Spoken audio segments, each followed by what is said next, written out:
एक आदमी है, मजदूरी करता है, गरीब है, वो अपने वालिदैन के लिए अगर एहसान कर रहा है तो शायद वो ये करेगा कि वो शाम को अपनी मजदूरी से अपने काम से फारिग होकर घर जाए, अपने वालिदैन के पाँव दबा दे, उनकी खैरियत मालूम कर ले, उनके सर पे तेल लगा के मालिश कर दे, उनको अपने हाथ से निवाला बना के खिला दे मोहब्बत में, ये उसका एहसान है।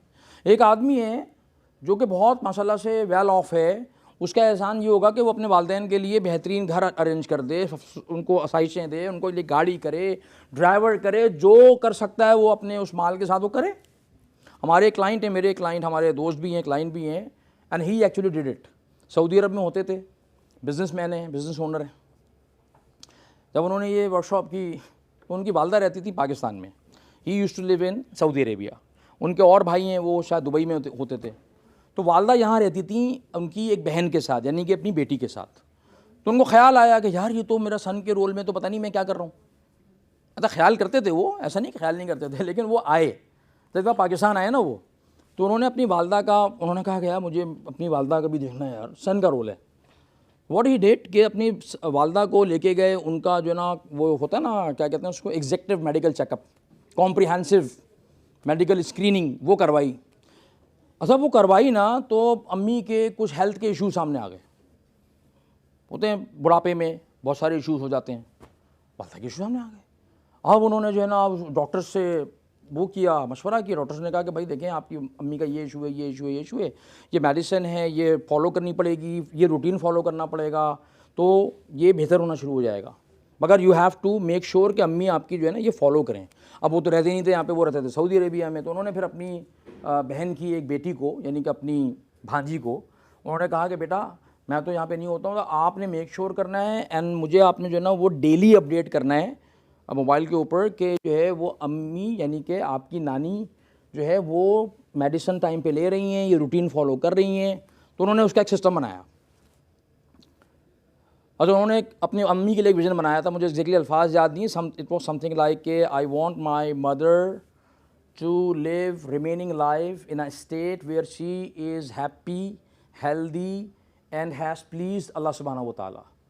तो मेरी वालदा की इतनी ज़िंदगी रह गई है, मैं चाहता हूँ कि वो इस तरह से ज़िंदगी गुजारें कि वो खुश हों, ठीक है, हेल्दी हों और वो अल्लाह को राज़ी कर लें। इस तरह से कुछ उन्होंने चीज़ लिखी थी। अब जब उन्होंने ये लिखा तो उन्होंने कहा कि यार अम्मी जो है ना वो खुश कौन कौन सी चीज़ों से होती हैं। तो स्टार्टेड थिंकिंग, तो उन्होंने कहा अम्मी हमेशा खुश होती हैं जब भी मैं अपने बेगम और बच्चों के साथ सऊदी अरब से यहाँ पर आता हूँ पाकिस्तान, तो अम्मी बहुत खुश होती हैं अपने पोतों को देखकर, मुझे देखकर, या जो बाकी भाई हैं वो भी जब आते हैं यूएई से तो अम्मी खुश होती हैं। तो उन्होंने भाइयों से कहा कि यार देखो अम्मी जो है ना she 70+, she is sick, she is emotionally drained है, तो यार हमें जो है ना थोड़ा टाइम अम्मी को साथ गुजारना चाहिए। तो मैं तो फ़ैसला किया, तो उन्होंने फ़ैसला किया क्या, every weekend I will fly from Saudi Arabia to Pakistan to spend the weekend with my mother. तो उन्होंने भाइयों को भी कहा, भाइयों ने कहा पागल हो गए, हर वीकेंड पे कौन जाएगा यार, इतना तो बहुत पैसे खर्च हो जाएंगे, तो ये नहीं हो सकता यार। उन्होंने कहा तुम्हारी मर्ज़ी है, मैं तो जाऊँगा। अच्छा उन्होंने लिटरली, दिस गाय जिनकी मैं बात कर रहा हूँ, he started coming to Pakistan from Saudi Arabia every weekend. तो वो थर्सडे को शाम में फ़्लाई करके पहुँचते थे, जुम्मे का दिन गुजारते थे, हफ्ते का दिन गुजारते थे, फिर इतवार की सुबह वापस चले जाते थे। And he did it for may be 6-7 months लगातार। खुद आते थे, अकेले आते थे, महीने में एक वीकेंड के ऊपर अपनी वाइफ और बच्चों को भी लाते थे। अच्छा अम्मी बहुत खुश होती थी कि भाई मेरा बेटा हर हफ्ते आ रहा है सऊदी अरब। और तो ट्रैवल करना आसान नहीं था, ट्रैवल करना, होटल में रहना और चीज़ें आसान नहीं थी। और वो बहुत जल्दी जाती हैं, फिर चंद दिनों में उनको बेचैनी होती है, मुझे घर जाना है, मुझे घर जाना है, मुझे घर जाना है, तो फिर वापस ट्रैवल करके घर लाना पड़ता है। तो उन्होंने क्या किया कि जो मक्का टावर्स है, क्लॉक टावर के अंदर जो रेजिडेंशियल ब्लॉक है जिसमें अपार्टमेंट्स बने हुए हैं, तो पता है इन्होंने क्या किया, इन्होंने एक अपार्टमेंट ख़रीद लिया अपनी अम्मी के लिए, माशाल्लाह। अच्छा अब चूँकि ये आदमी जो है इसके लिए कि मक्का टावर में अपार्टमेंट ख़रीदना is not a big issue, क्योंकि माशाल्लाह से डॉलर्स में मिलियनेयर हैं। तो उन्होंने अपार्टमेंट ख़रीदा। फिर उन्होंने कहा कि अम्मी चूँकि बुढ़ापे में है ना, तो अब अम्मी का मसला क्या है बुढ़ापे की वजह से कि अम्मी बूढ़े लोगों को अगर आपने नोटिस किया हो, अपनी जो जगह होती है, अपना जो कमरा होता है, अपना जो बेड स्पेस होता है ना, उससे एक उनको क्या कहते हैं, अटैचमेंट। अच्छा, वो उनको किसी और कमरे में किसी और जगह पर रखेंगे ना, वो बहुत ज़्यादा नहीं परेशान हो जाते हैं। तो व्हाट ही डेट पता है, वो अपार्टमेंट अंदर से पूरा तोड़वा दिया। वो पूरा तोड़वाया, एक आर्किटेक्ट को हायर किया, उस आर्किटेक्ट को पहले पाकिस्तान लाए, उनको अम्मी के घर लेके गए, अम्मी का कमरा दिखाया, अम्मी का वॉशरूम, अम्मी का किचन, और उसको कहा कि ये कंट्रोल C करके कंट्रोल V कर दो। अंदर से अपार्टमेंट तोड़ो, मुझे एग्जैक्टली इसी साइज़ का रूम चाहिए, ऐसे ही वॉशरूम चाहिए, मुझे ऐसे ही किचन चाहिए, मुझे एग्जैक्टली सेम टाइल चाहिए। अगर ये टाइल नहीं मिल रहे तो कहीं से जाके प्रोड्यूस करवाओ, मैन्युफैक्चर करवाओ। मुझे टाइल यही चाहिए, मुझे कमरे का कलर यही चाहिए, मुझे फर्नीचर एग्जैक्टली डिटो कॉपी चाहिए।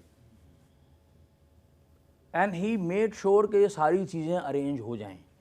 जो चीज़ें अरेंज हो गई वो हो गई, जो नहीं हुई ना, आप यकीन करें कि इस बंदे ने चाइना से जाके अपनी माँ के लिए मैन्युफैक्चर करवाई कि यार वो जो टाइल लगे हुए थे अम्मी के पाकिस्तान वाले घर में, वो नहीं बन रहे थे, तो उन्होंने कहा मुझे चाहिए ये टाइल, कुछ जितने पैसे चाहिए ले लो, मुझे टाइल बना के दो, क्योंकि मेरी अम्मी की जो है ना, मुझे साइकोलॉजिकल इमोशनल पीस चाहिए।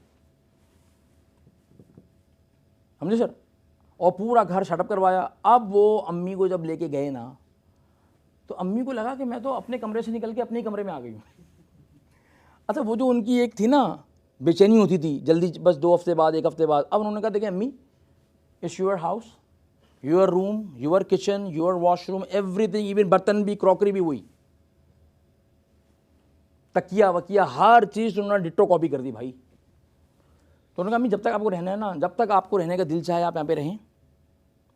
और मेड, उनकी जो मेड है अम्मी की, वो मेड का भी वीज़ा लगवाया। अब मेड भी साथ जा रही है, ठीक है ना, अम्मी के साथ रहेगी, वो अम्मी का खाना बनाती है, अम्मी का ख्याल रखती है। अम्मी आपने कहीं जाना है, बाज़ार जाना है, आपने कुछ ख़रीदारी करनी है, आपने यहाँ से मदीना आना है, गाड़ी नीचे खड़ी कर दी, ड्राइवर खड़ा कर दिया। यानी कि उन्होंने कोई 15 मिलियन रियाल खर्च कर दी अपनी अम्मी की खुशी के लिए। पता है क्यों? उन्होंने कहा कि बिकॉज मेरा जो एक्सीलेंस का लेवल है, मुझसे जो एक्सीलेंस का सवाल होगा वो मेरी रिसोर्सेज के हिसाब से होगा कि भाई तुझे मैंने इतना माल दिया था तो तूने अपनी माँ के लिए क्यों नहीं किया? जब तुम्हारे पास ये था तो तुम अपनी अम्मा के लिए करना चाहिए था ना। अल्लाह की शान, एक बिज़नेस में इनके 30 मिलियन रियाल का लॉस हो गया, 30 मिलियन रियाल का उनको लॉस हो गया। इनके भाइयों का भी लॉस हुआ, जो बाकी 2 भाई और हैं, 2-3 भाई और हैं। अच्छा, बाकी जो भाई थे ना, वो आते जाते थे, पर इतना ज़्यादा नहीं। मैं ठीक है, आ गए 4 महीने 6 महीने में एक आध मरतबा अम्मी से मिलने के लिए। ये बड़े तो सब कह रहे हैं कि यार तू पागल हो गया भाई, इतने पैसे खर्च कर रहे हो यार, इतना थोड़ी करना होता है यार, ठीक है कर लो यार अम्मी की खिदमत। उन्होंने कहा कि नहीं, मैं तो करूँगा। सो जब वो लॉस रिकवर हुआ तो इतना अजीब निज़ाम बना कि उनके भाइयों का लॉस रिकवर नहीं हुआ, इनका हो गया। इनके 30 मिलियन रियाल का लॉस रिकवर हो गया जो बिज़नेस में हुआ, तो हुआ 3-4 साल के बाद, भाइयों का नहीं हुआ। तो भाई बेचारे उल्टे लटक गए थे, इन्होंने कोई कोशिश नहीं की लॉस रिकवर करने की।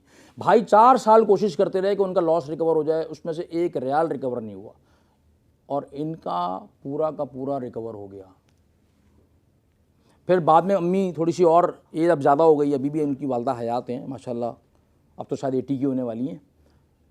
तो अब उन्होंने देखा कि अम्मी की ट्रैवलिंग बहुत ही मुश्किल हो गई है, वो ट्रैवल ही नहीं कर पा रही हैं। तो सर वो अपना बिज़नेस सऊदी अरब से, असगर भाई बिज़नेस वाइंड अप किया, केम बैक टू पाकिस्तान।